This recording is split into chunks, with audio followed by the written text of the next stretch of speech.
It's time for vegetable gardeners to shift gears and put the spring behind us, get ready for the fall crop.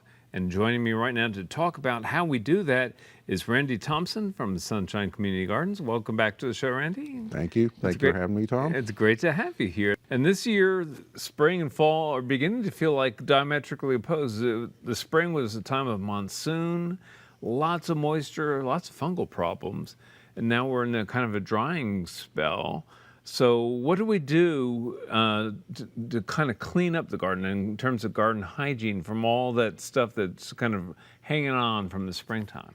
One, when you get all that water, you get all that extra plant growth. And I would suggest to people that you first think about is a funky piece of Swiss chard that's been growing since last winter but now filled with insect holes and other things. Is that worth eating now? Or is it worth yanking so that you can plant it at the right time of year and get it so that it tastes wonderful? And again, tomatoes the same way. While it is possible to replant tomatoes now and get a fall crop, they're never as wonderful as the ones you plant at an appropriate time of the spring. I carry a few crops through this time of year. I carry my peppers through, my basil, even if it's not great for picking leaves, it's wonderful for insects. And, you know, I don't have a lot in bloom now. I'm down to sunflowers, a few wildflowers, my basil, so I let the basil grow. Yeah. But otherwise, I'm pretty much removing everything, and I mean everything. I'm even meticulous to the point where I'm taking out my tomatoes, I'm getting all the leaves off the ground, because those spores are there and you want to remove it from the garden. Good garden hygiene really saves you a lot of trouble down the road. Yeah. So what do you do with all that organic material, though, that you're getting rid of? You just put it in a compost pile? We encourage everyone at Sunshine that unless you can say that plant is distinctly diseased and you're going to be transmitting that disease by putting it in the compost to do that. And the only other plant we categorically get rid of is a plant called khaki weed that makes little burrs, and we have not found a way to control it. We've tried burning, mowing, digging, and literally anything you can think of. Yeah. On the compost side, though, I always have been recommending for years and years that people freshen up each planting season by adding new compost. What's your recommendation there, and how do you add it? Do you turn it into the soil? Do you just lay it down in sheets? What do you do? Okay, at Sunshine, we allow people in the community to bring their kitchen waste because the city hasn't rolled out curbside pickup. So our compost is in piles, so there can be some stuff that you don't necessarily want in your plot. So I always screen it, but then I just top dress it. But say you pull out your tomatoes, when you pull out your tomatoes, those roots are going a yard in every direction, and it looks like you actually had tilled the soil. Exactly. So I will smooth it out with a rake so that it looks pristine again. And part of what I do in my personal plots is you can't grow everything every place. You can't rotate because as a community gardener, you don't have the space to pick a new place for your solanaceous plants every year, because if you're growing tomatoes, peppers, potatoes, there's just no place else you can put them. So what I do is rotate them by season. So where I had my tomatoes, I'm taking those out now. I'll remove the cages, and then I'll put down as much compost as I have the energy to move on top of it in this heat. But let's face it, August and September are not popular times for people to be out working in the garden. So rather than say, you know, like A&M will tell you to put down 4 inches of compost, Bill Adams will say, whoever has the most compost wins. I go ahead and do as much as I can stand to do in the heat and go with it. And then I do a different part of the garden after I put my winter crops in where my tomatoes have been. Okay, well, you know, a lot of people think of creating like a recipe for their soils. They use certain sets of amendments, and they actually enjoy mixing these things together and preparing for the new planting season.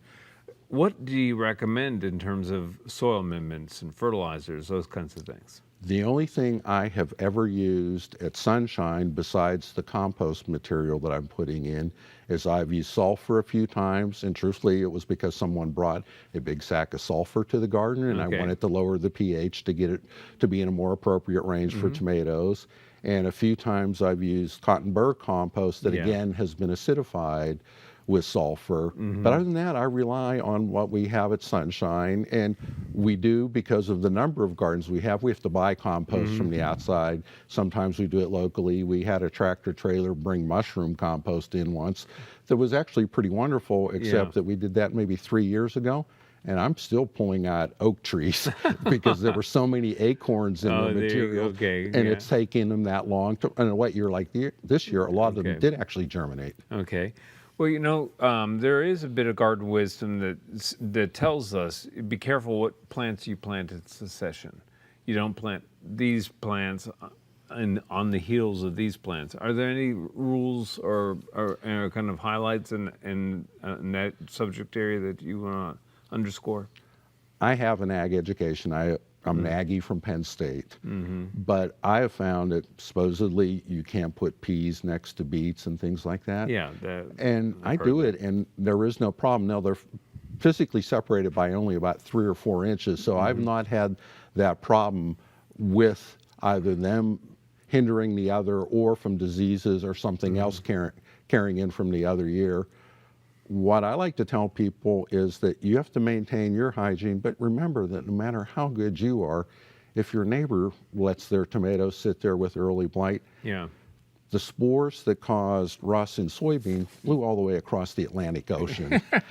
So, you know, the person 20 feet away from you can get you if the spores can carry across an entire ocean. Right. So you can only do the best that you can.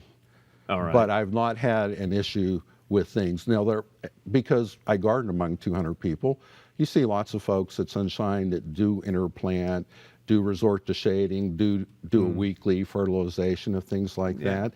And their plants are in the full range of whatever else.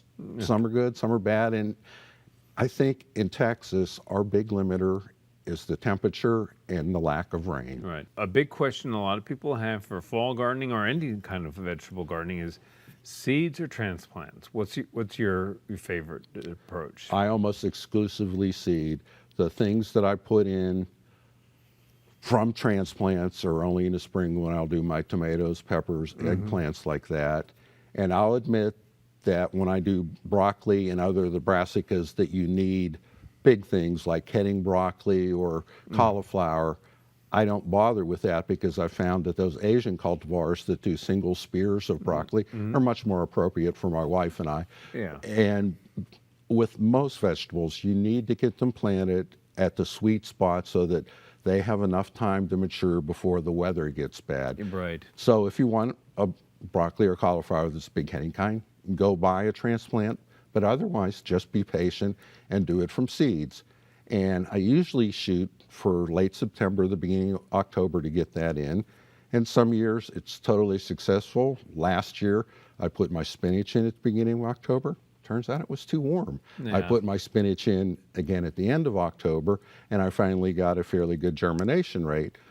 But also you should be thinking about it with those leafy crops. You don't want them all thrown in at the same time. Yeah, you the want to succession planting. Yeah, exactly. You want to do succession planting so that you have those things at the optimal time instead of mildewy ones or ones that have bolted or anything else. You've mentioned a lot of the favorite plants, the cruciferous plants, broccoli, cauliflower, but the leafy plants like kale and chard and lettuce, those are wonderful in the fall, and the succession planting makes a lot of sense.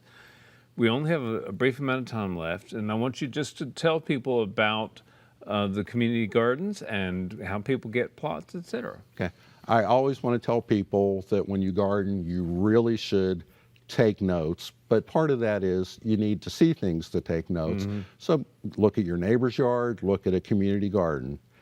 The garden I belong to is Sunshine near the health department and the blind school, whose land we're on. But come out, look at the garden, go to our website. At the website, you can see how to join a community. You can see the result of our tomato tasting, all sorts of information there. All right. Well, Randy, as always, it's been a genuine pleasure visiting with you. Thanks so much for being a part of the Central Texas Gardener family. Thanks for having me, Tom. All right. And coming up next, it's Daphne.